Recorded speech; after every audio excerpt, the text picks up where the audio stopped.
I'm going to officially start this meeting, which is the National Infrastructure Bank closing the economic divide. We're getting there, folks. My name is Randy Voller. I'm the former chairman of the North Carolina Democratic Party and four-term mayor of our community. I was the founder of the Labor Caucus in North Carolina. We are not a very labor-friendly state, but Grant, my friend from CWA, who's done this with me, is on the call. We've got a really great set of speakers here, beginning with our friend Mayor John Ewing of Omaha, Nebraska. Omaha, if you are not aware of it, folks, is the largest city in Nebraska with a shade under 500,000 people, actually 490. Mayor Ewing holds a Bachelor's of Science in Criminal Justice and Business, Master of Science in Urban Studies. He served the Omaha Police Department for 25 years from 1981 to 2006 and retired at the rank of Deputy Chief. Beginning in 2006, he was elected 5 times to the Douglas County Treasurer's Office. He became the City of Omaha's 52nd mayor on June 9th, 2025. So welcome, Mayor Ewing. Thank you very much for having me. I'm excited to be part of this discussion. And I just want to say that I believe this is a critical effort that our country really needs to be able to grow and to take care of our crumbling infrastructure. As I look at even just the city of Omaha, we are going to be spending $440 million where we're going to have to use tax dollars, tax increment financing in order to be able to build our streetcar that we are looking to get done. Then we also are going to spend over $200 million in bonds for road construction and road repair, as well as we have a significant amount of money being spent on our state highways by the state of Nebraska. We have bridges and roads and things that are just not in the condition they should be in, and we don't have the resources at the local level. I believe the best place to do this really truly is at the federal level, and I believe this effort that you all have undertaken really will help address those infrastructure needs that cities and states have in an equitable way, but then also allow for our country to grow. This reminds me a lot of the great things that happened with the New Deal and the efforts that were made there to really rebuild America. And I believe that's the type of bold leadership that we need to have at this moment as well, when we look at an economy that really is the current president's economy. And we've lost over 1 million jobs. And we have, even in Omaha and even in Nebraska, we have companies that are closing down. We have one of our meat producing companies that will be leaving the state of Nebraska and losing over 1,300 jobs from one of our smaller communities, which means it will have a great impact on a community of 3,200 people. We've got to do things that will allow us to rebuild our economy, because you can't cut your way to prosperity, despite what some lawmakers and some other individuals in leadership may think. We can only grow our way to prosperity. And this is one way to do it, while bridging the technological gap that some places have, as well as also creating high paying jobs. So I'm excited to be able to lend my name to this effort and want to ensure that I do everything I can to help be a part of the solution, because I believe this is an opportunity to have a great solution that really addresses one of our critical needs, which is high paying, high skilled jobs and creating an economy that works for everyone. So thank you all for having me, and I look forward to the rest of the discussion tonight.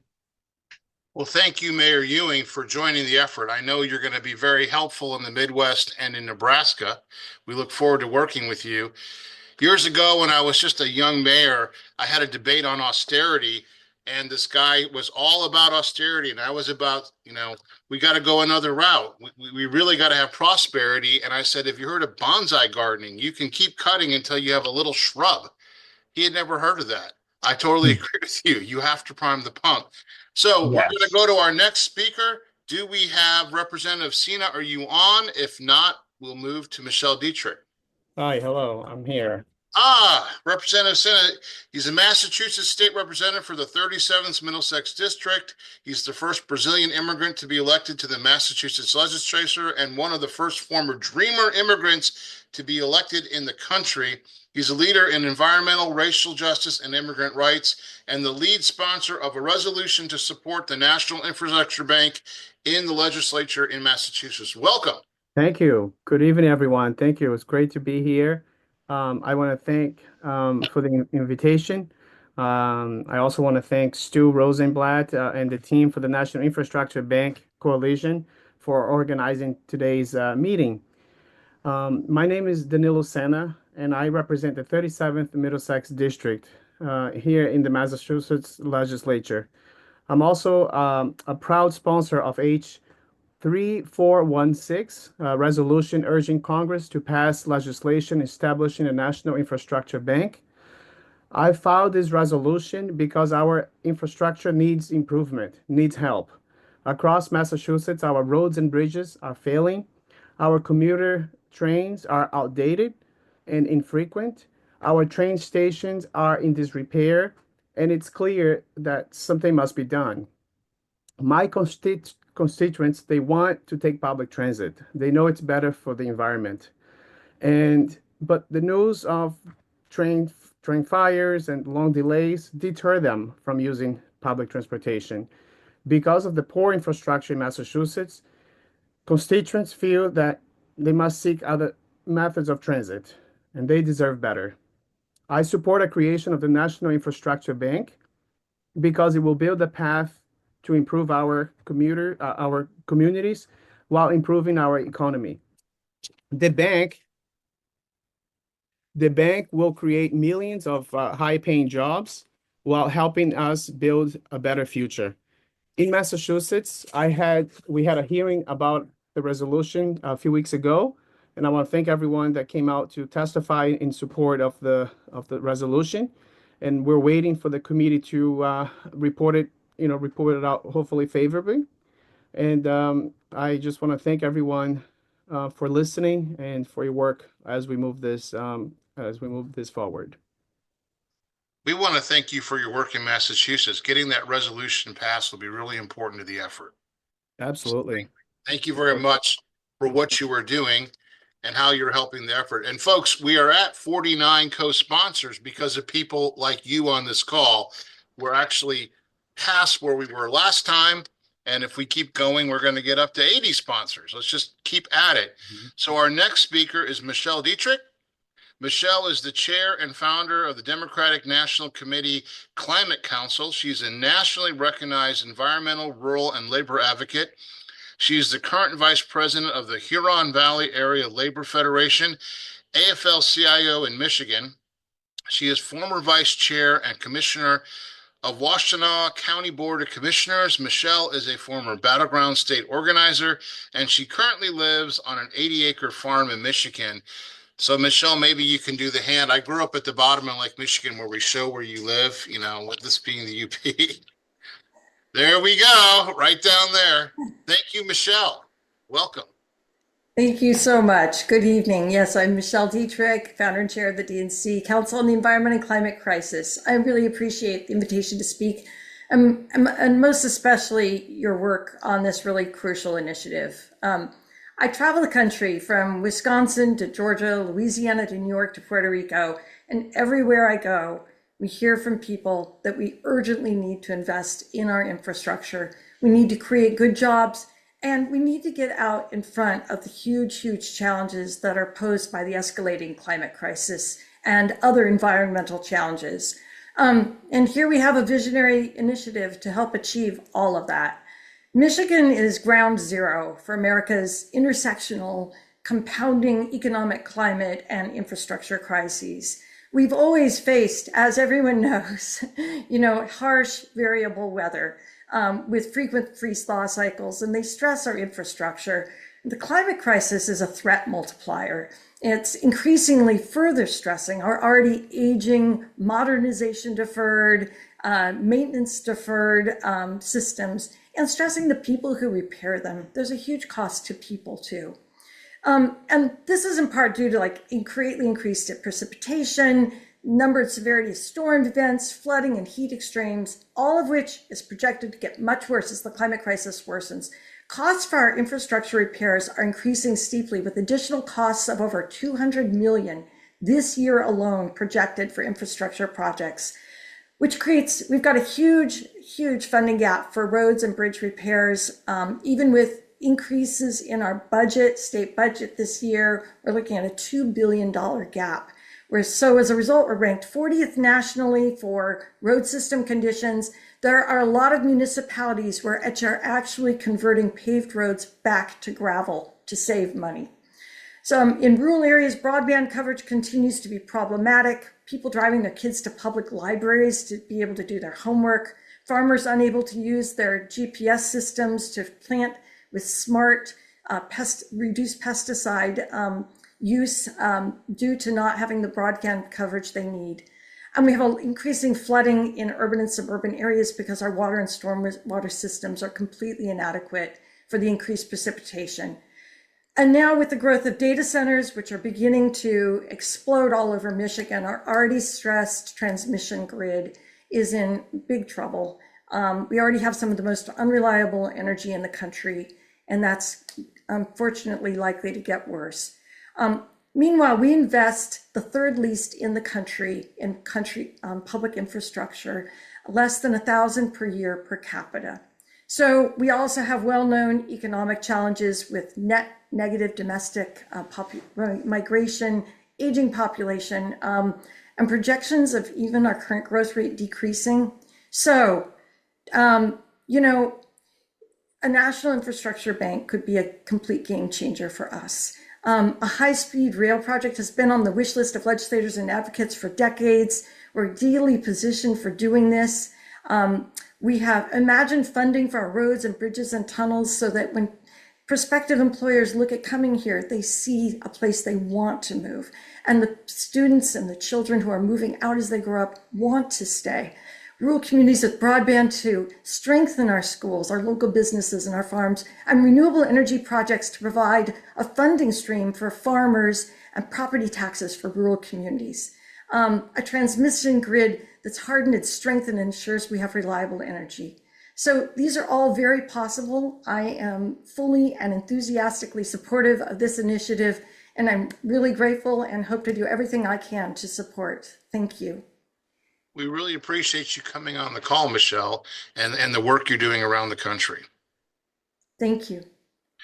And now we're going to go to Alfeka Matardi, who's a former senior economist with the International Monetary Fund. She is also the chief economic advisor for the Coalition for the National Infrastructure Bank and a member of the advisory board of the coalition, and she has testified in numerous state legislatures and city councils as an expert on macroeconomic assessment of the United States economy. So Alfeka, if you would give us kind of a brief overview for folks that might have just jumped on this call for the first or second time. Great. Thank you very much, and welcome to all of you. My name is Alfeka Mutardi, and I normally cover the economy and the effect that this bank will have on the economy. Our theme for today, of course, is closing the gap on the economy. This bank will definitely do that. But before I talk about that, I would like to show you the progress that we have made with our bill, with all of your help, I would point out, by the way. Here's our bill, which was reintroduced in mid-September.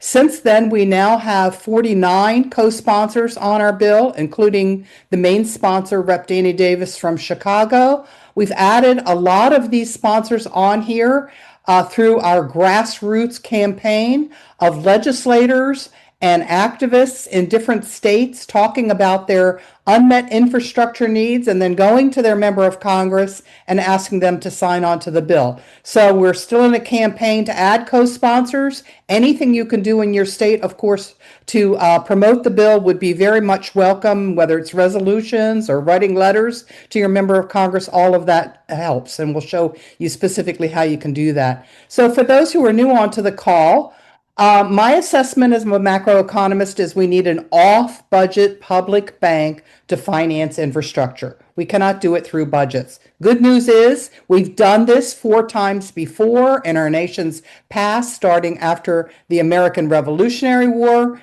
going through the Great Depression and World War II. This helped to get us out of the Great Depression and win the war. The banks aren't around because their charters timed out, but this model was so successful that other countries around the world use it. They call it the American system, and they have permanent banks in place to finance their infrastructure. This bank is sized to be large enough to cover all of our needs. That is, in 18 categories, it'll cover $3.7 trillion worth of needs over the next 10 years. That's what the American Societies of Civil Engineers say we need to repair transportation systems, water systems, upgrade the power grid, build out schools and broadband. And of course, all of this infrastructure is interconnected. We also want to build a complete high-speed rail network all across the country, much more rail in the transportation mix to help the environment. We want to build affordable housing targeted to the very lowest income earners who need it the most, and some large-scale water projects in areas where we grow our nation's food. How all of this transforms fundamentally the economy, I can provide you a little bit more information in the Q&A if you're interested. Thanks very much. Thank you very much, Alfecca. And now we are going to move on to something new that we haven't done before. We have this video from the Honorable Chris Deluzio, U.S. House of Representatives from Pennsylvania. We haven't tried this, but I think this is going to work tonight. Congress Deluzio is a Democratic representative for Pennsylvania's 17th Congressional District. He was first elected in 2022. He is an Iraq War veteran, a voting rights attorney, and former policy director for the University of Pittsburgh Institute for Cyber Law and Security. He graduated from the U.S. Naval Academy and Georgetown University's Law Center, and his congressional work includes membership on the House Armed Services and Transportation and Infrastructure Committees. Thank you for holding this meeting on the National Infrastructure Bank Act of 2025. I'm Congressman Chris Deluzio, and I'm proud to represent Western Pennsylvania in Congress. I serve on the House Transportation and Infrastructure Committee, and I'm very proud to co-sponsor the National Infrastructure Bank Act of 2025. I want to thank my colleague and Congressman Danny Davis for leading the bill. Look, the greatest country in the world should have the best, strongest infrastructure out there. The historic bipartisan infrastructure law sent billions in new federal spending on much needed infrastructure repairs and upgrades. But we can't wait and hope for a bill like that to come every few years or decades. Projects need time to plan and stable funding sources. We should follow up on this work and invest in the backbone infrastructure of our economy. The National Infrastructure Bank would create a $5 trillion public bank to invest in infrastructure projects alone. It would create over 20 million new Davis-Bacon wage jobs across the country. Meanwhile, President Trump has tried freezing and clawing back already appropriated spending for everything from tunnels and bridges to hydrogen hubs and more. The big ugly bill that passed Congress will impose big cutbacks on Medicaid and SNAP and beyond, deepening the suffering. The building trades called this bill the biggest job-killing bill in the history of our country. The National Infrastructure Bank can help turn things around. It would cost the federal government nothing, and it will allow us to tackle the backlog of accumulated projects and build new 21st century projects. Pennsylvania's infrastructure needs work. A study by a nonprofit research agency found that through 2024, 66% of the state's bridges and almost half of the roads not on the national highway system are either poor or fair condition. The state has billions of needs of updates for drinking water and wastewater systems, and Pennsylvania has 675,000 lead water service lines that ought to be replaced. In my corner of the Commonwealth, Pittsburgh Regional Transit's funded for only 2 more years or so, and there's no long-term funding budgets for the regional transit system. The NIB would finance repair replacement of all these needs and expected to create over 1 million new high-paying jobs in the Commonwealth, and support is growing. Let's keep the momentum going. There's a lot to do. Let's not miss this chance to invest in America's infrastructure. Thank you. We've got another great speaker lined up. That would be Assemblywoman Maryjane Shimsky from New York Assembly, 92nd District. Are you online, Maryjane? I am. All right. Well, let me give you in your first term, you helped secure a $100 million in additional road and bridge funding to state budget. As a 12-year Westchester County legislator, you were responsible for advancing hundreds of construction projects for roads, sewers, parks, and other public facilities. How dare you do that, Maryjane? A native of Scranton, Pennsylvania, Maryjane graduated from Yale University and New York University School of Law and earned a PhD in history from the City University of New York. So since the last time we spoke, a lot of changes have happened in New York. Welcome to the call. Well, thank you so much, Randolph. It's great to be here tonight. Well, I was thinking about how to approach this tonight. I think in recent weeks, we have seen the bottom come out of so much in terms of polling numbers. The right track, wrong track numbers, I think, are in record or near record turf at this point. Everybody knows that we're having serious problems with the economy and with the general way of life we have in this country. Now, very few people would probably put infrastructure itself on that crisis list, but the bulk of the crises we are facing have a major infrastructure component. For example, affordability. Part of the affordability crisis is driven by the massive shortage of housing we have in this country. We are somewhere nationally around 5 million units short. Many hundreds of thousands of them are in New York. We also have problems with the soaring cost of utilities. We are going through, in my region of New York, we're going through a number of rate cases at this point, and we are being told we have to accept increases many times the size of the consumer price index, when in a state of a little over 19 million people, we have 1.3 million customers who are more than 60 days past due on their electric bills because they simply can't afford them. We also have the issue of supply chains. If our roads and bridges fall apart, in New York, we're either number 48 or number 49 in overall quality of our road system, goods cannot get from place to place. If we don't have proper water infrastructure, our agriculture is not going to function properly. And the other thing is jobs. We know that the economic divide keeps getting worse and worse. If we started fixing everything we have to fix in this country, you know what? We would create over 20 million new jobs. They would be, for the most part, union jobs, skilled jobs, high-paying jobs, under this bill, Davis-Bacon wages. This would be a fantastic thing for our economy. The second thing is climate resiliency. We know the climate's getting worse, and our communities are falling apart, physically as well as figuratively. We need to be able to fix our roads. We need to be able to make our infrastructure more resilient, and we're going to need this bill to do it. And then in terms of climate change, thank you so much, Michelle, for being on the call tonight. There are so many things we need to do. The high-speed rail, the alternative energy production, the new distribution, EV charging throughout the country. We're going to need investment to do that, and this bill would provide it. Now, how do we get this done?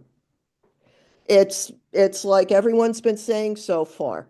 State by state, delegation by delegation, member of Congress by member of Congress. And how do we get more than the 49 co-sponsors we already have?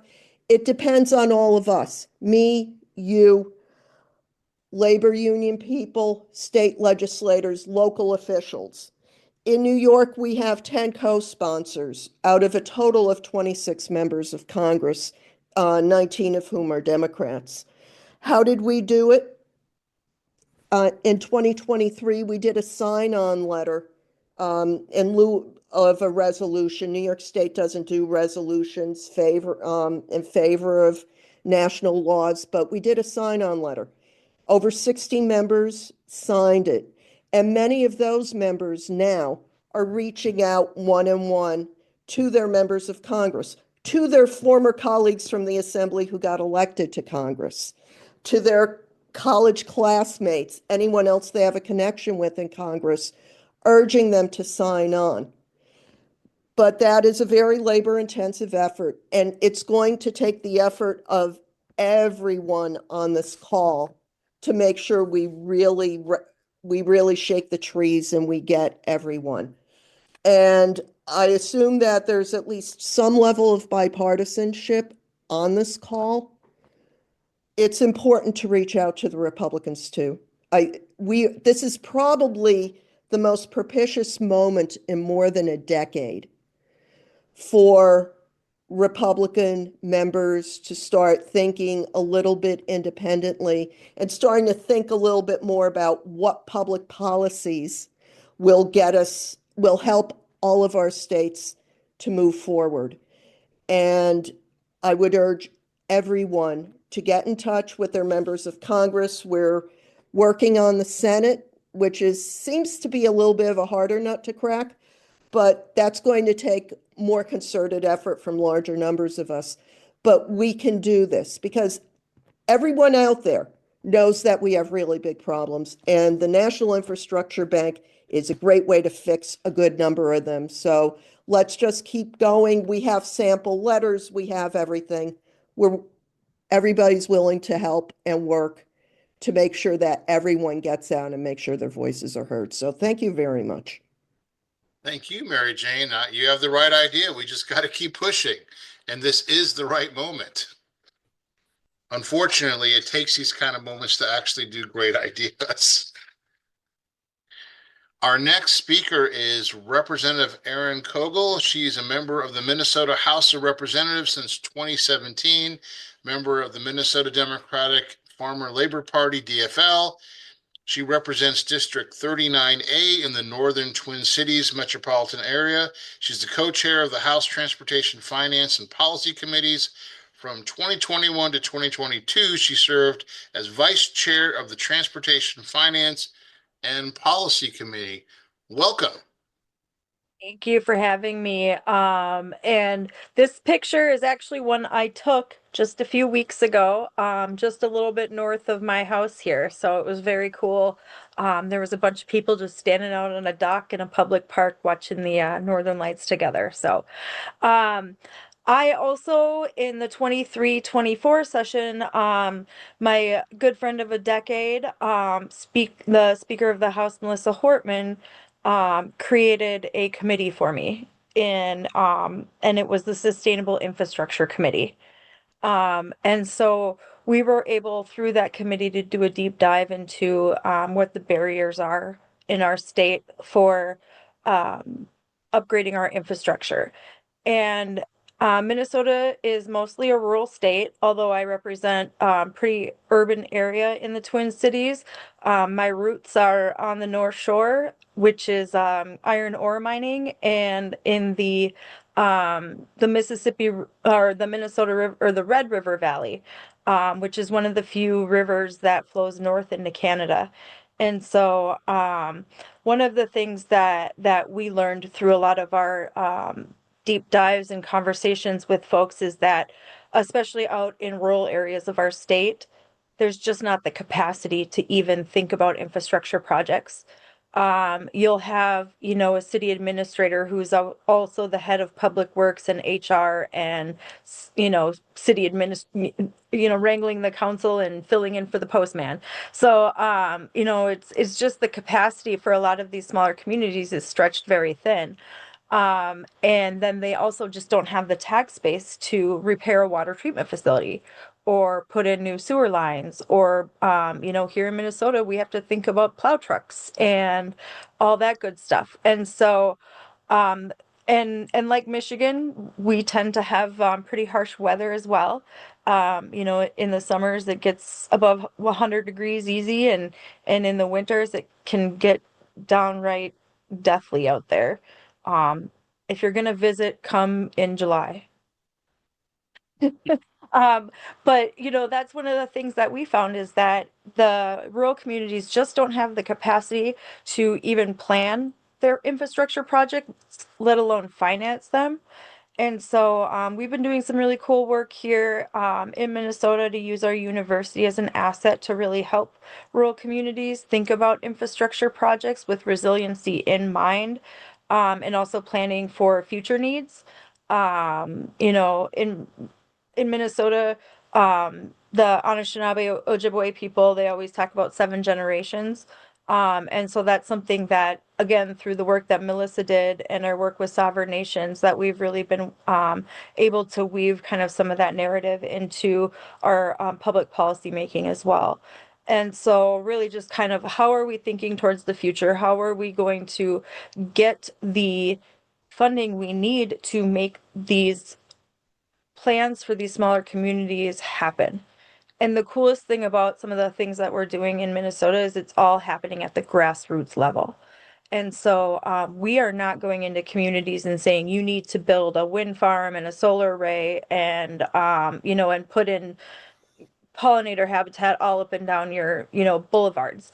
What we're doing is we're going in and asking them what they want to see out of their community. And then with the university's guidance, we're able to kind of bring them along on the state's climate and resiliency goals. And I feel really lucky to be in Minnesota because we were able to pass some really transformative legislation under Speaker Hortman, which included indexing our gas tax to the construction rate of inflation, enacting a new delivery retail fee to maintain city and local roads. And then we also were able to implement a metro sales tax, which goes strictly into our transit. And so we have a good base, but still it's just never going to be enough to get to the need that is out there. And so a lot of my goals as well has been to make sure that we are building right and building for the future, and that we're working maintenance and operation into our 20, 30, 50-year plans so that we don't find ourselves in a crisis in 50 years or 100 years. And that we can start to maybe rein back some of the money that we will need for infrastructure because we're able to take care of it, our assets better, plan for upgrades, and then have the ability to plan for the future because of the funding opportunities that are there. And so I think that this concept, this National Infrastructure Bank, is just the base level for a lot of the cool work that the states can do on their own as well. And so but you have to have that funding there because a town of 1,500 on the North Shore of Lake Superior is not going to be able to build a wastewater treatment facility. And so how do we start taking these regional approaches, pooling assets, pooling funding, and getting low interest loans or from the National Infrastructure Bank would really just set us up so much for the future. And I also suggest to everybody here to contact your local LIUNAs. When we were passing a lot of our transportation and infrastructure language back in 2023, we were able we had, I had conversations on the back steps of the Capitol at 4 a.m. with our LIUNA members wondering if we were going to be able to pass the delivery fee. And it was because of them that we were able to do it. And so I think that part of this is as well as building those strong coalitions with our labor leaders and labor partners in order to have them be the advocates because I don't know if anybody's walked into a Teamsters hall, but those guys aren't messing around. So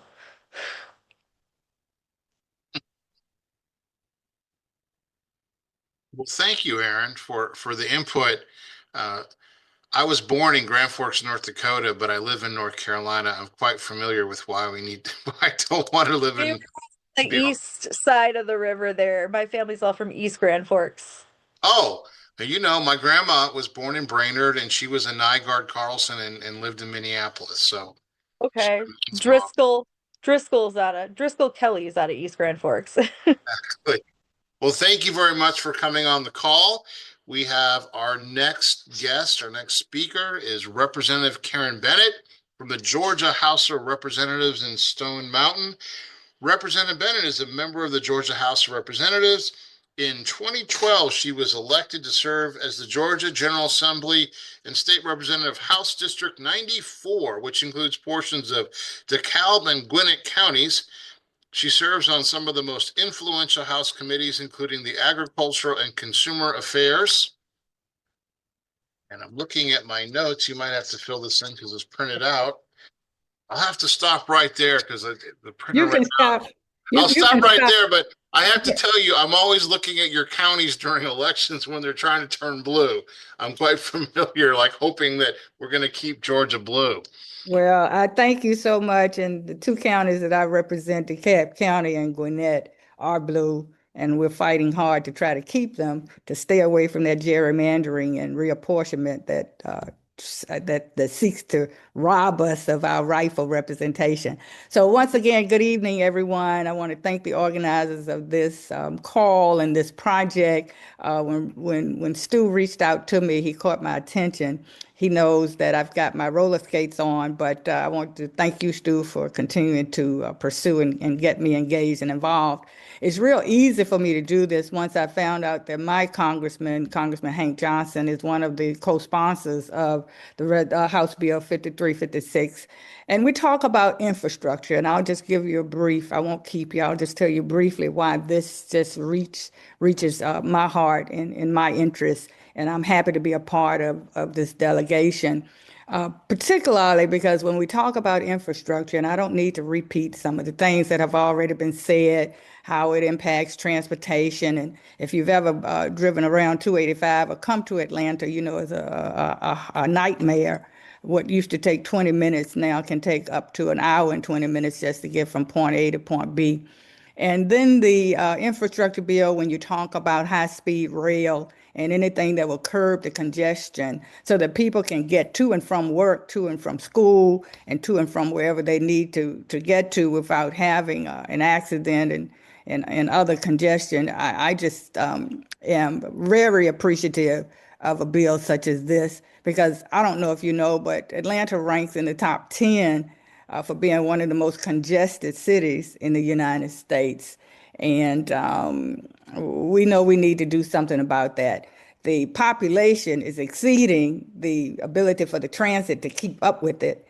And what I can't kid you, because I'm out in that traffic the majority of the time, going back and forth to the Capitol by living in the outskirts of Atlanta. And we talk about water, but what I want to talk about is how the infrastructure actually matters to me, because it actually does touch on some key determinants of health. Because at the bottom of all of this, if we don't have a healthy nation, if we don't have a healthy community, then what do we have? We can have the best roads, but if we don't have anybody healthy getting in there or being a part of the workforce, then we have nothing. So I applaud the visionaries for this. We talk about how infrastructure, talk about affordable housing. Well, if we can't have affordable housing, then that also impacts the health of the families. We talk about the unhoused population, or the underserved population, or the insecure housing population, and that's growing in leaps and bounds. When at one time, when hotels are now being looked at as residential opportunities, and then we talk about workforce. If you're unable to afford to pay for even the hotels, then you become unhoused rather quickly. And what does that do to the family? What does that do to the family structure when we talk about a child going to school? We've got so many unhoused children every day who will show up to school and then and have problems. And that's a luck. They're lucky if they do show up to school because of their housing situation. And we talk about food insecurity as well. If we don't have agriculture, we don't have the farming, we don't have now the inner city ability to get healthy foods and meats, foods and vegetables, then what are we doing for our population? Georgia is number 48th, 49th in health ranking. So I guess you know what's near and dear to my heart So I look at infrastructure as being a way to improve all of this by the provision of jobs, the improvement of our healthy drinking water, bringing about some more housing. The housing crisis is just a heartbreak because more and more people are succumbing to having to spend so much more of their income for housing, and the pie can only be split up in so many different ways. So I applaud you. The rising costs of everything. I'm going back to affordability. Right now, we've got affordable health care being threatened.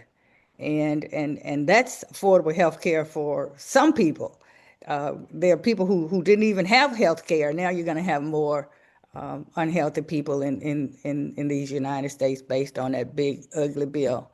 So I'm sorry, I wasn't supposed to say that, was I?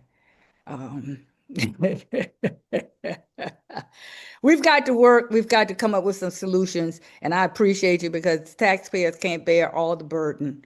And if there's an opportunity for needs to be met through this infrastructure bill, workforce, housing, transportation, improvement in water, food, energy, I'm all for it. So thank you for bringing this to an opportunity for me to advocate on behalf of my community. Thank you.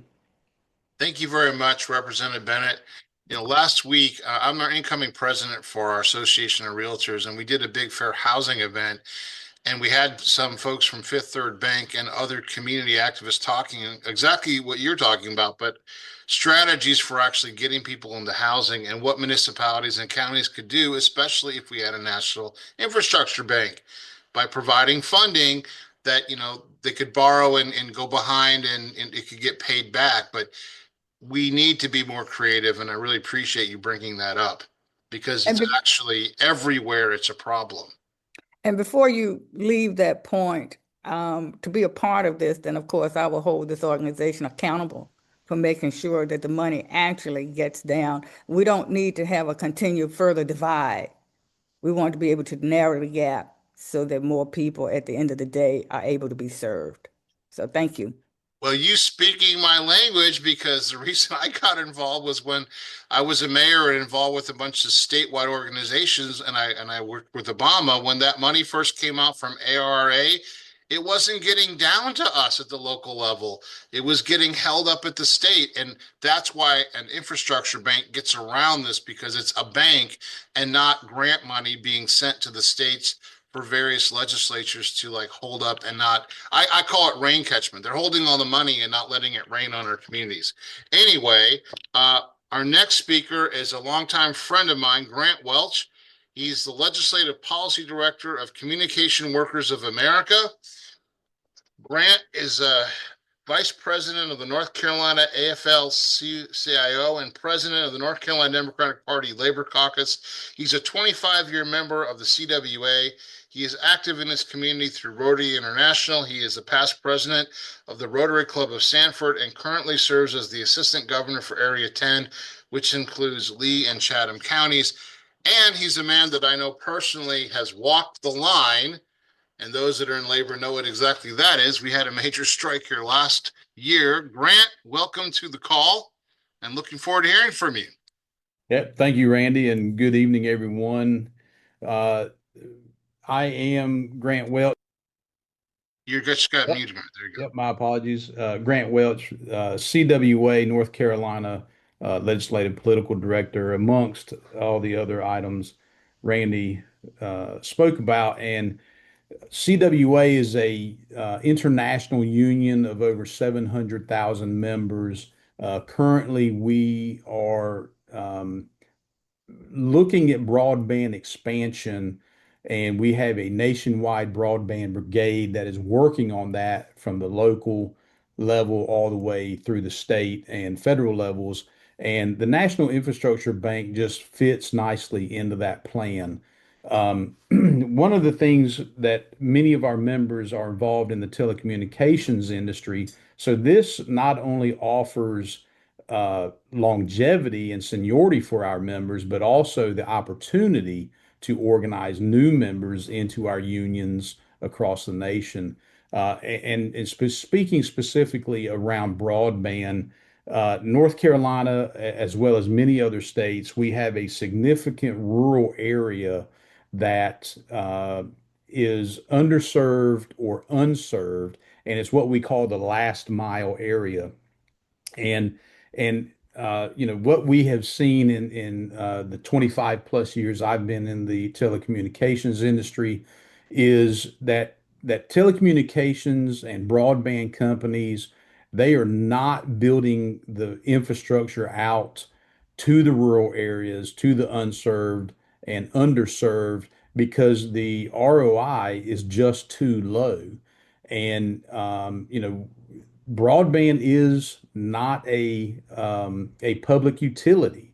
So the companies that build this out, they can build it to where they want, where the return on investment is high, and it leaves many gaps. And those gaps were exposed in 2020 during COVID. As many of you will remember, we had children going to restaurants, McDonald's, school buses were equipped with Wi-Fi devices so that many of our children, many of our workers could just access the internet. And the internet is so crucial to everyday life at this point. So the National Infrastructure Bank, it will allow this build out, that last mile build out at a relatively low rate, and will not depend on federal dollars. And speaking of those federal dollars, the IIJA passed under the Biden administration. It formed the BEAD program, the Broadband Equity Access and Deployment. And this, or excuse me, not this, but the BEAD program often required a 25% match from the recipient to receive those funds. The infrastructure bank can complement the BEAD program and be the match. So the municipality, the company, whoever wants to build out that infrastructure, they will not have to come up with that funding themselves, but they could apply for that low cost grant from the bank. And this really ensures that no project in any of our states fails simply because a county or a municipality cannot afford that upfront capital match. And then you're looking at the electric cooperatives and the municipalities that want to build out. And this bill explicitly lists the utilities authorities and cooperatives as eligible borrowers. So this allows them to borrow directly from the NIB to build the fiber optic networks across their existing utility poles, bypassing the complex private equity deals and high interest commercial loans. So that is just, it's a positive all the way around. This really fits into CWA's agenda of broadband expansion, closing the digital divide and broadband access, high-speed, affordable broadband access to everyone in the U.S. Thank you very much, Grant. I think earlier, one of our speakers, Maryjane, was talking about being able to reach out to Republicans. And in Grant's case, in this state, CWA, it's about a third, correct, Grant? That's correct. In North Carolina, we have around 9,000 members across the state, and our demographic of political affiliation is 1/3 Republican, 1/3 unaffiliated, and 1/3 Democratic. And one of the nice things about my longtime relation with Grant is he is used to talking from people from both sides of the aisle. So as we move this thing forward, we are going to need folks like Grant who have been doing that in the State House and up in DC to help us. So thank you, Grant, for coming on this call. Our next speaker is Jeannie Ballou. Jeannie is the Western Regional Director of the National Federation of Democratic Women. She and Carolyn Fowler recently sponsored and passed a resolution at the National Federation Conference in support of the National Infrastructure Bank. She is also president of the Idaho Democratic Women's Caucus. Welcome. Why, thank you so much, Randy. And it's Ginny, like a gin and tonic. I just want to say, I'm It's all sorry. good. I need a It's gin and all tonic at good. this point. But this call tonight has been so great. I really appreciate hearing from everyone.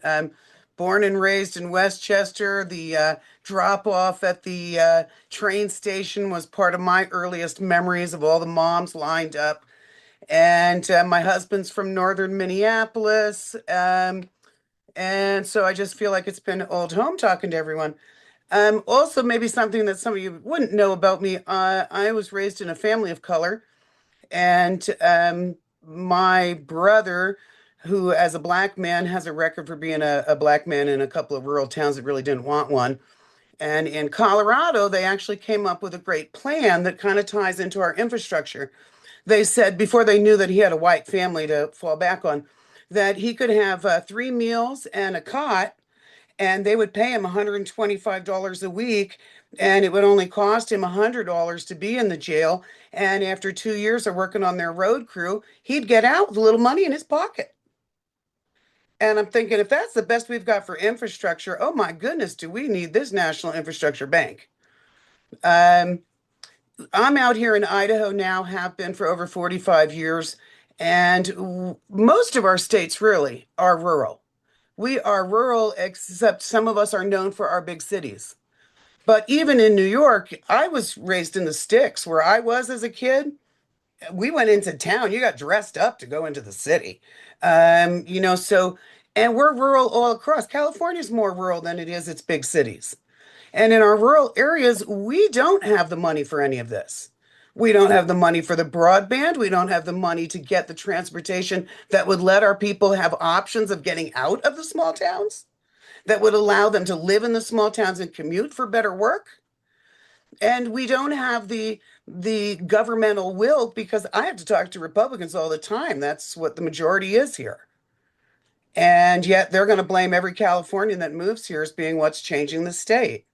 And the Californians moving here are the ones that want it white and red. So, yeah, we need to bring broadband. We need to bring services to our tribal areas. We are leaving the people that deserve the infrastructure the most at the last spot on the water line, going from Idaho down to Phoenix. They are bypassing the northern tribal reservations and saying, well, once Phoenix is done, we'll see what we might be able to let come back to you. And this is craziness. This is not sustainable. This is not something that allows the majority of people even a quality of life, or even just clean water. So until we have this kind of banking structure and mechanism, we're just chasing our tails and waiting for who survives. So I am in so much in support of this. Have been working with, I am the director of the Western Regional States.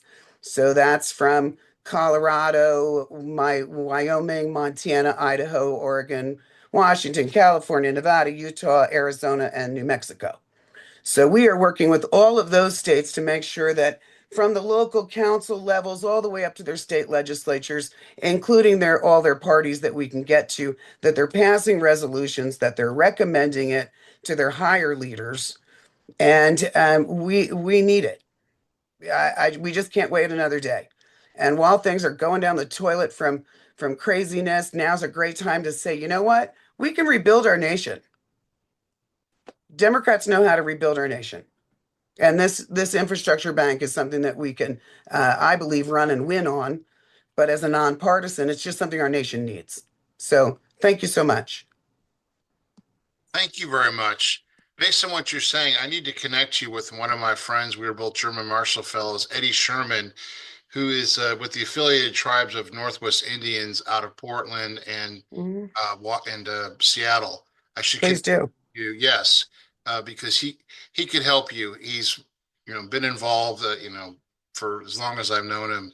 And I helped on Paulette Jordan's gubernatorial campaign, and she was one of the first Indigenous women to be running for that kind of office. And it was kind of funny. Our current governor had an ad going on about how he was 6 generations on the land, and we tried to get her to do an ad that said "Hold my beer," but she wouldn't.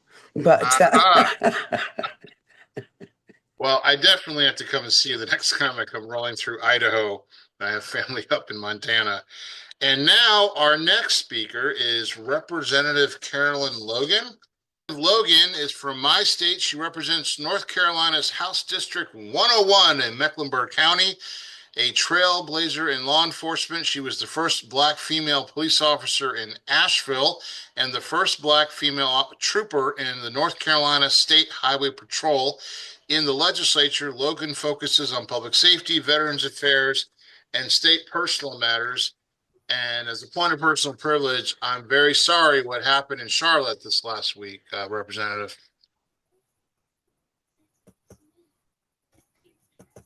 Well, thank you. We don't have any control over that, being that it's the feds. And so everything has its protocol and falls in order. And so we've just try to support the people, and you'll have to excuse my German Shepherd. He don't like me to have company. So he's hearing people's voices and he thinks they're in the house. But we've been supporting people here in Charlotte the best that we can. So, you know, they're supposed to be out of town, but I don't think that they are.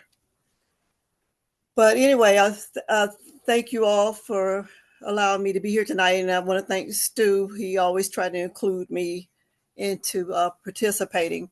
I understand and I concur with all that I've heard here tonight concerning infrastructure. And we all know that infrastructure is more than just highway, roads and everything. It's basically everything that's needed to sustain society. But for me, I do concentrate on bridges and roadways because I spent so much time, as they said, with law enforcement. And I spent 7 years with the North Carolina Department of Transportation as an incident management coordinator. North Carolina suffered severe devastation just a year ago when Hurricane Helene came through the western part of our state. And I know a lot of other states have suffered the same. But for Western North Carolina, a mountain region, it was very unexpected. With the Great Smokies protecting the western part of our state, Helene came through with a force not to be reckoned with and destroyed the east side of I-40 coming out of Tennessee. It fell off into the Pigeon River. And I-40 has still not been repaired.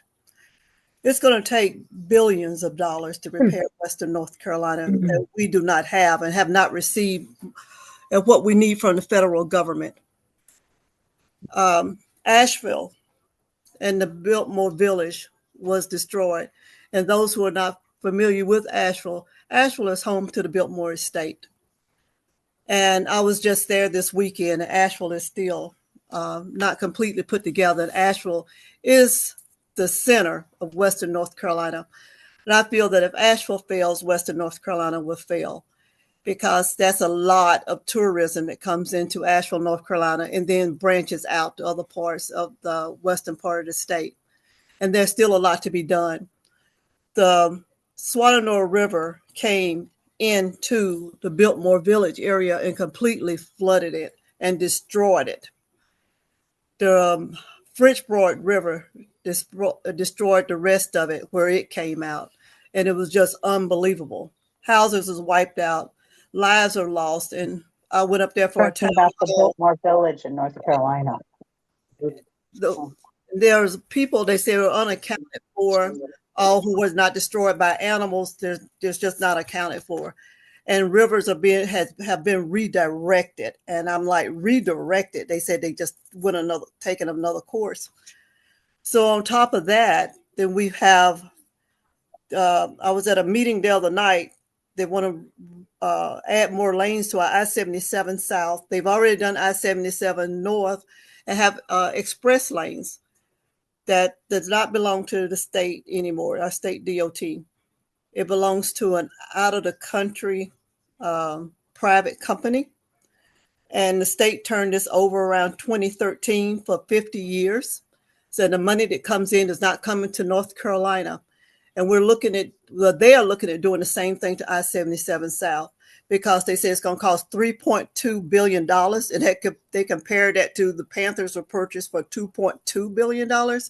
And we only have $600 million that we could offer to, have that road done. And so we don't have the money. And they're going to put it out to for bid to private contractors again.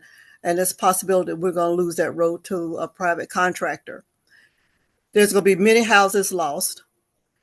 And my concern is, are we just looking at the express lanes and not how it's going to benefit the people? Because as we said, we cannot grow land. And I've been here long enough to where I've seen the entire interstate system grow from 2 lanes in both directions to where they are now. And we still just have a bigger parking lot. So when are we going to, with all these people who know this, are we going to start looking at mass transportation?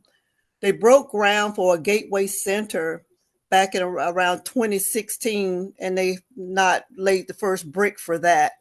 So when do we start looking at high-speed rail? Amtrak stays booked up. You can't hardly get a ticket out of Amtrak at the 6:45 a.m. train anymore. So we need the trains. I love trains. My family worked with trains. My father and my brother was on with Southern Railway to Norfolk Southern. So we need commuter trains. We need to get traffic moving, keep it moving, and find a way to work on our infrastructure system that way. We have ways and found ways to have teams out there working with traffic, but they're not there anymore. So this will bring the money in for jobs, for these great ideas that we had that started way back in 1989 to fund these positions, to keep them working, to keep traffic moving. What the federal highway system has said, that these, people sitting in traffic is a thing of the past. So we need to keep traffic moving so people are not sitting out there wasting their time. So we need to keep working on this. And this is just a great idea. I'm very passionate about this and concerned of how we're treating the people out there on the highways. And it's really starting to bother me that things are really going down the toilet. And I've heard that referred to many times tonight, that we're not being concerned about how we're treating the public out there. And that needs to be our main concern, that's where the interest needs to lie, with the people. And we start doing what's right by them. And it's just really looking bad right now. I took environmental science in college, and they talked about things like this.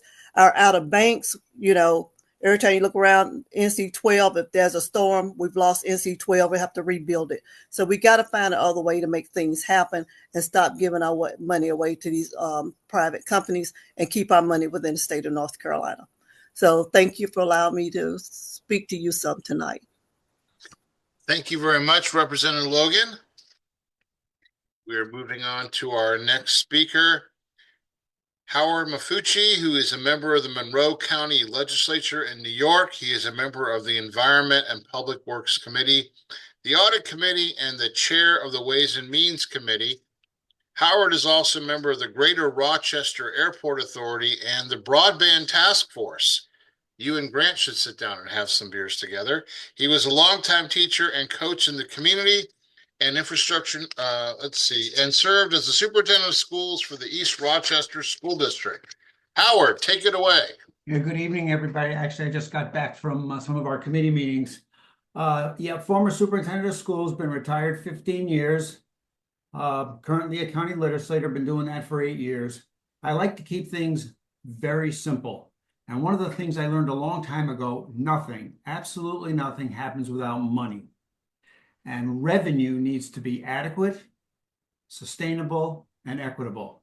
That's adequate, you need enough; sustainable, you can keep paying for it; and equitable. Taxes obviously are a very big deal. Everybody complains about taxes until they need services, but then they don't often want to pay for them. There's only one way to mitigate tax increases, and that's to expand your tax base. You can't tax cut your way to prosperity. It just doesn't work that way. That means expanding businesses, bring new businesses here, and provide other infrastructure. that requires expanding businesses and new businesses requires power and other infrastructure. One of the definitions of economics is the allocation of scarce resources. You can't do everything. So if there's a way to get revenue to improve infrastructure so that when businesses come here, they have power, people can live here, there's roads, there's rail, and other transportation needs, you can grow your base. And you're then able to deliver the services that people, the essential services that people need. So, I think this infrastructure bank's a great idea. It's a way to provide financing without having to go to the taxpayer. So again, I just want to keep things really simple. We need a way to make sure when businesses expand or new businesses come to our region, and Monroe County here is open for business. We want to make sure that we have the infrastructure to support them. So, thanks. Happy to be here. Happy to do everything I can to support this project. I'd be happy to answer any questions if anybody has any questions. Well, just conveniently, and maybe ironically, Howard, we are at the Q&A session. We've gotten to the end, and this is the moment where folks have questions or comments, and our speakers can further comment on these topics. So Howard opened it up. Does anyone have a question for him or any of our speakers? You can raise your hand. Jim, you raised your hand. You'll need to unmute yourself. I'm recognizing you. Thank you very much, Randy. Yeah, I have a very simple question for Howard. And did I hear you introduce him as being from Rochester? Yes. Is that Rochester, New York? Yes. Oh, okay. Okay, good. Yeah, there's people from all over the country here tonight, and it wasn't clear. And so are you like a county supervisor? No, county legislator. There's 29 of us here in Monroe County. County legislator. Yes. We have a county executive, and then we have a county legislature. My goodness. That must be a large population. I mean, to have all that representation in one county. I'm just not familiar with it because maybe we're more sparsely populated here in Arizona. Well, one of the issues we're faced with is, do we have too many elected officials? Because we used to have a county manager, and then a board of supervisors. And then they decided to go to a legislature and a county executive. I mean, it's fairly expensive. Erie County, which is right next door, that's where the Buffalo Bills are. They have a larger population and they only have 15 legislators. So, I mean, I can't say there's a groundswell to do any of those reductions yet because people like to have their representatives close by. But like anything else, I talked earlier about, the definition of one of the definitions of economics is the allocation of scarce resources. If you got $1, where do you want to spend it? Do you want to spend it on an elected official, or do you want to provide Medicaid for sick people?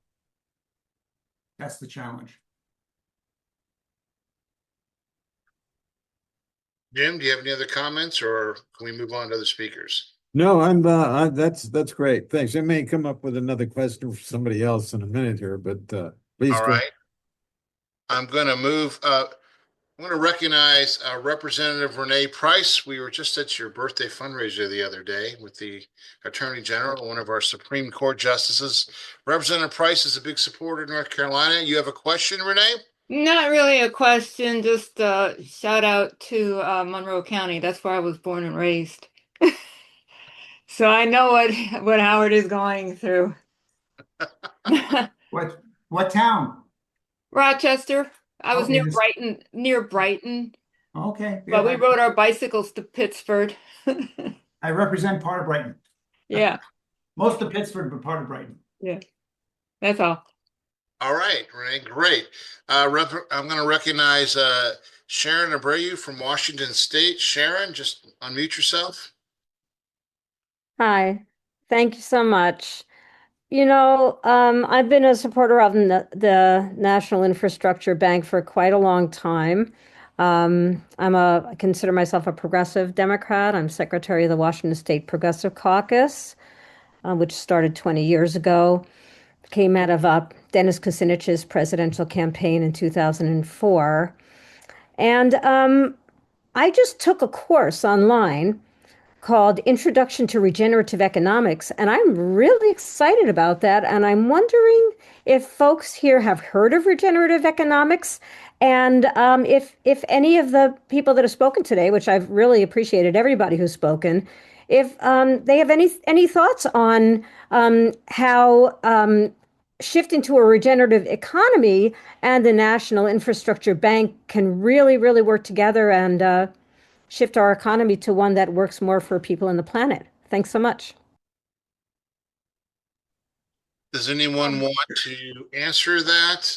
It sounds a little bit like economist Howard Daly that out of Maryland that had some really interesting papers on that. But Alfeka, did you want to address that at all? So I'm not quite sure what it's composed of, but let me tell you how we did it at the International Monetary Fund, and this fits in with what Howard just said. Where do you spend your money in the budget?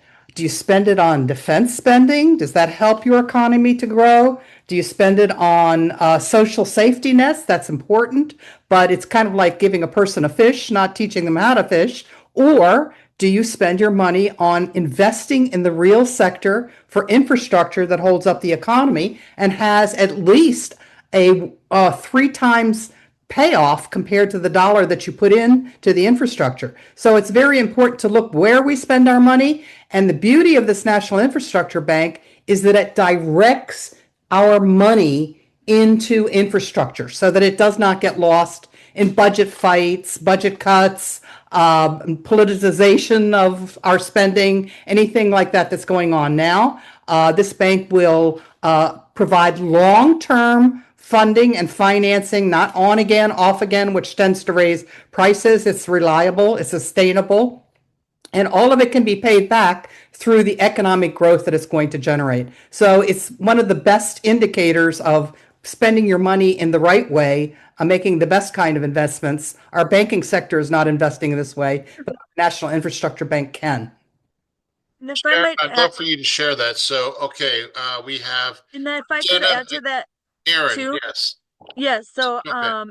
in Minnesota, there's also a large section of the Fortune 500 companies, Cargill, General Mills, Target, and they have formed a coalition of organizations looking specifically at sustainable economics as well as how it interlays with sustainable agricultural practices and also increasing plant proteins and finding new markets or new feedstocks that are more sustainable for the planet when it comes to feeding livestock.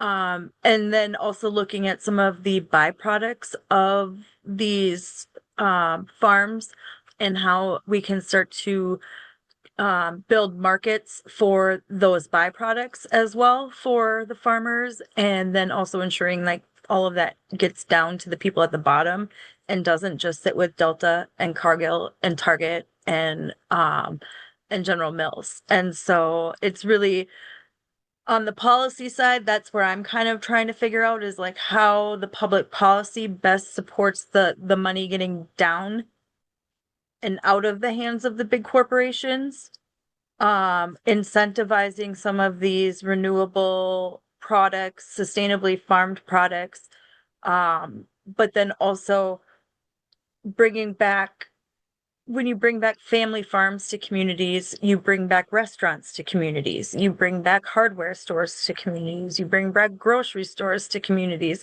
And so, you know, some of these practices, we have to be really intentional about where we're putting those valuable resources. And are we helping farmers and the workers, or are we just continuing to prop up, corporate entities that are pricing farmers basically out of the market, and making farmers pay them to even be able to farm? And so it's kind of interesting how looking at some of those policies layered with sustainable agriculture, layered with regenerative economics as well. So there's a lot of cool stuff happening, that's for sure. Thank you very much. You cited one of the largest privately held corporations on the planet, Cargill and the Macmillans. Tom Galloway, you've had your We're hand proud, that's our proud heritage here in Minnesota. So they've been trying to buy up a big chunk of Duluth recently. So the city put a stop to that. Okay, just quickly, when my father got out of the Air Force when I lived in Grand Forks, and he was flying in SAC and he had high security clearance, he was interviewed by the Cargills and the CIA, and my mother nixed both of them. So I'm just letting you know, it was 1969. Okay. They were and Mr. McMillan interviewed my dad, and my mom said no and no. So, all right, Tom. My mom went to Berkeley. Yeah, I'm a retired railroader, so anything that's going to expand passenger rail excites me.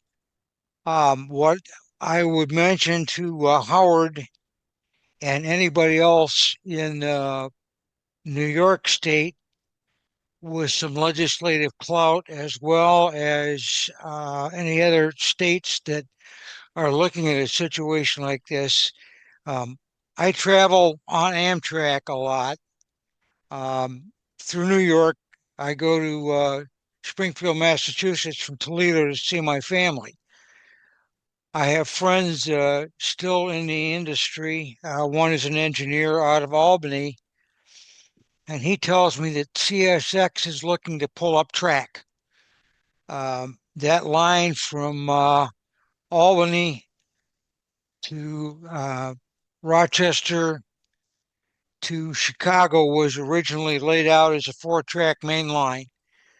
And that's the line that I worked for most of my 40 years in the industry. And I hear now from the CSX people that are boots on the ground that they want to pull that track up, which would be the last thing we want if we want to expand passenger and high-speed rail.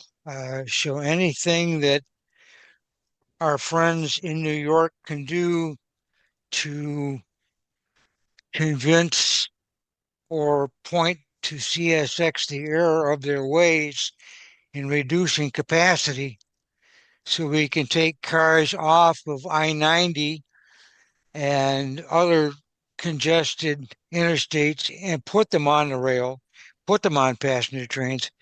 The last thing we need to do is pull up tracks, and I'll yield the floor. Thank you for your insight, Tom. Maryjane.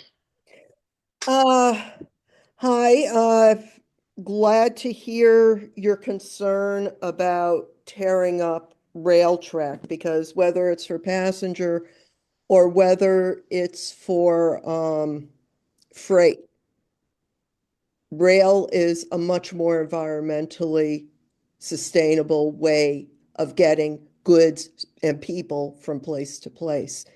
I think you probably know where you are that I just think what the southern tier of New York would be like if we had a really solid high-speed rail system running from Albany to Buffalo. I've talked to colleagues who live out in Western New York, and many of them will not even try to come to Albany on the rail because the rail service is replete with delays, and it can't get you reliably somewhere on time. The problem is the same up going through the North Country, that line that goes from Albany all the way up to Montreal. And I remember a couple years ago, I went to St. Bonaventure University to give a talk.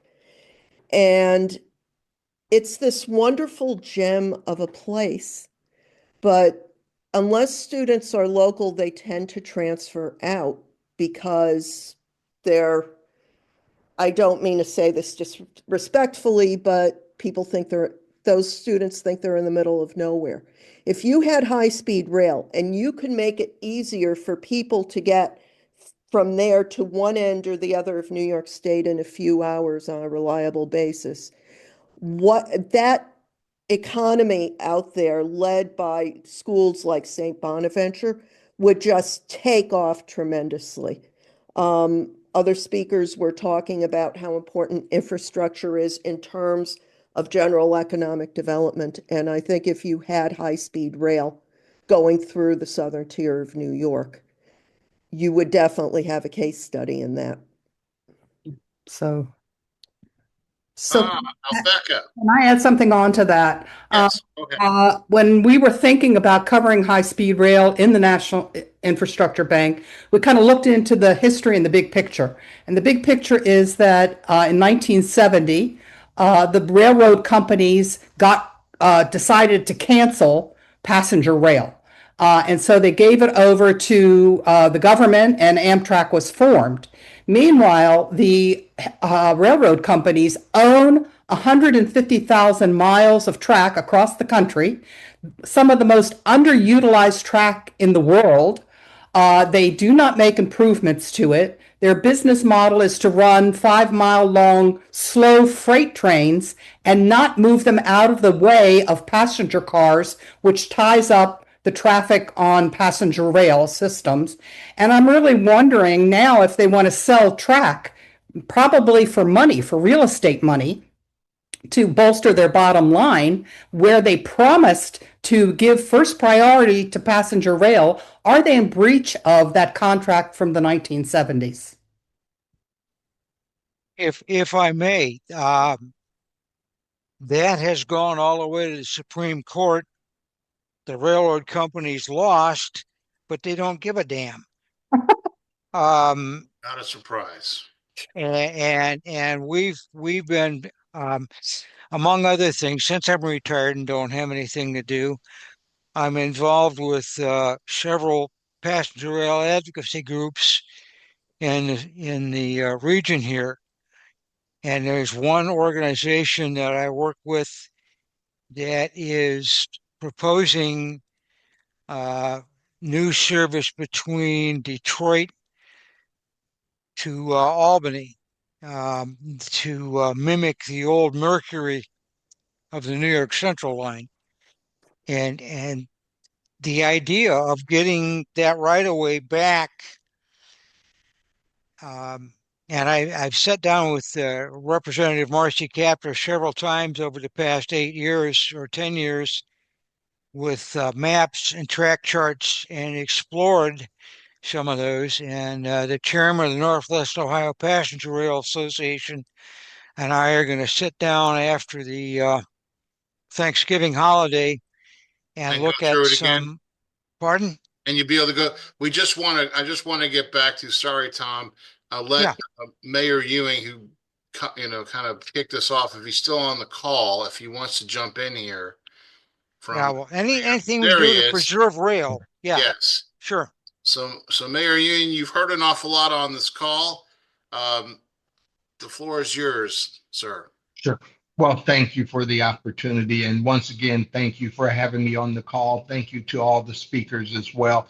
I think we're on track with what we're talking about when we look at the importance of infrastructure and how it can improve the lives of people from a standpoint of high-paying jobs. But the one thing I look at as well as I ran for mayor is looking at improving the quality of life as well. And so I think that's an important part of this when we look at the streets that people drive on, when we look at the opportunity for high-speed rail, when we look at the opportunity for public transportation. All of those things improve our country and our states and our cities, but they also improve the lives of our people. And so that's one of the things I ran on, is looking at how we can improve the infrastructure in Omaha, Nebraska. And I just believe this fits the bill for not only Omaha, but cities and states across this country. And so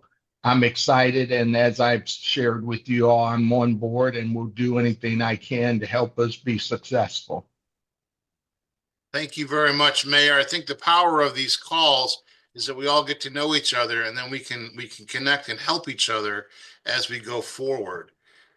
Justin on from the Shore City Council, you want to say anything? I love this. I'm loving the information. I'm sharing it with everybody I can here in Kansas and trying to spread this far and wide. I think it'll be very popular once everyone hears of it. Excellent. That's what I feel that the power of what we're doing here is, seeing what we can do to evangelize, because if we don't do this, we are certainly doomed. That's what I've come to believe. We have got to do something new and different. All right.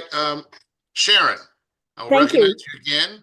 Thank you very much. Yeah, just to add one thing, I'm a member of a group here in Washington State called the Climate Rail Alliance.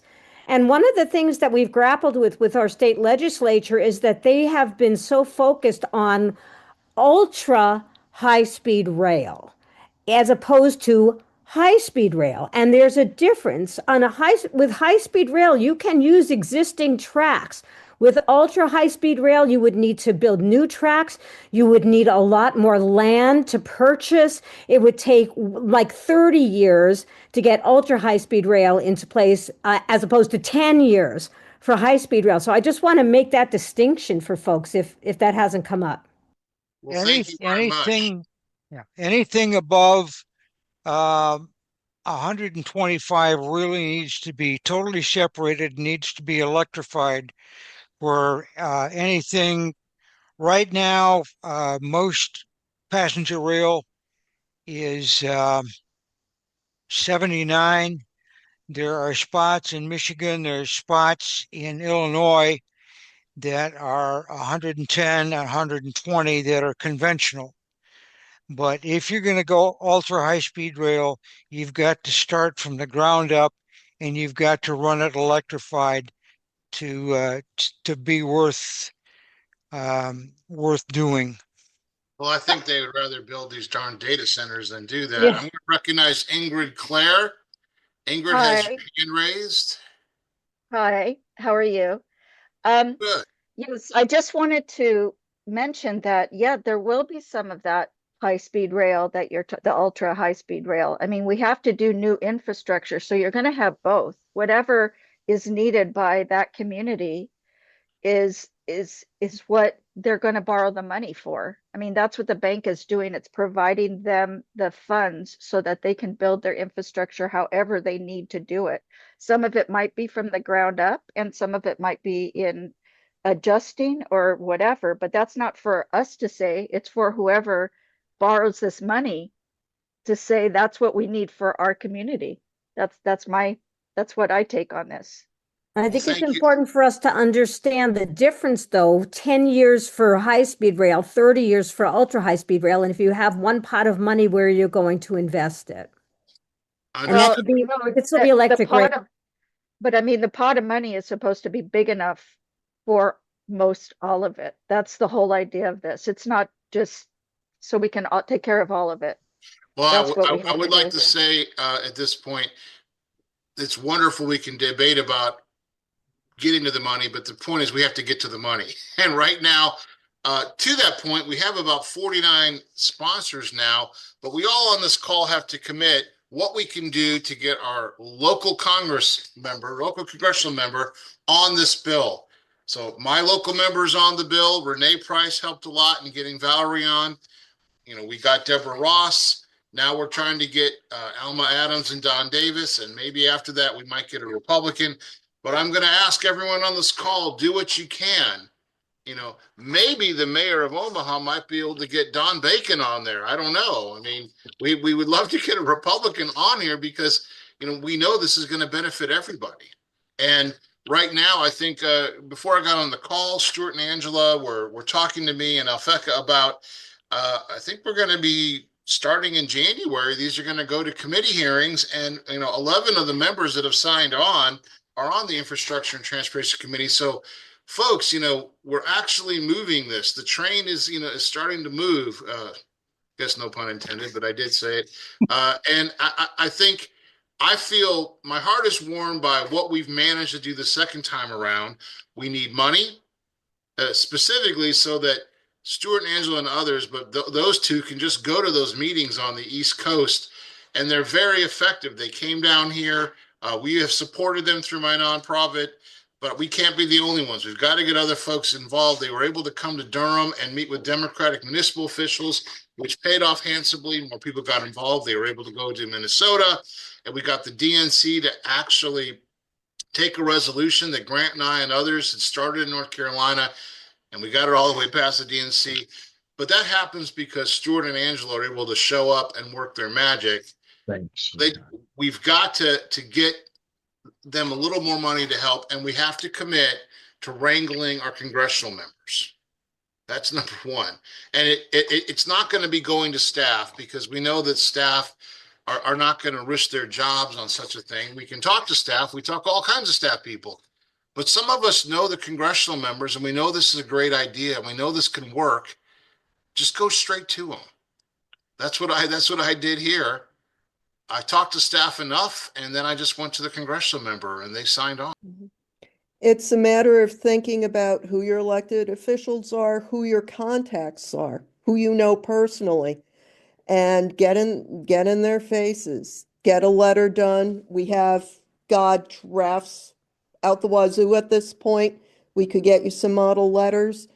If you want to deal with their staff, wrangle a meeting with Stuart and Alfecca.